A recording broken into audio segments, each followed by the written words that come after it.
Kwanza mchezo wa kesho ni una vitu vingi sana. Kwanza unahitaji nidhamu, kwa sababu hatuhitaji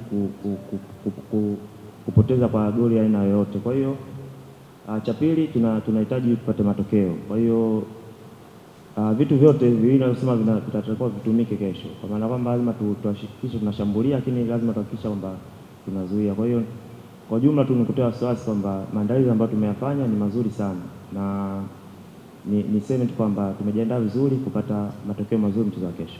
Mchezo wa kesho ni aina ya mechi ambazo mimi binafsi nazipenda sana, kwa sababu ni mechi ambazo zinakutambulisha kwamba wewe ni nani, ni mchezaji wa aina gani. Kwa hiyo kwa upande wangu nimefanya maandalizi mazuri, lakini nitashirikiana na wachezaji wenzangu kuhakikisha kwamba kile ambacho Wanayanga, kile ambacho Watanzania, kile ambacho benchi letu la ufundi wanakitarajia kutoka kwetu tunakifanya kwa 100%, na tunahakikisha kwamba timu ya wananchi inaweza kusonga katika hatua inayofuata.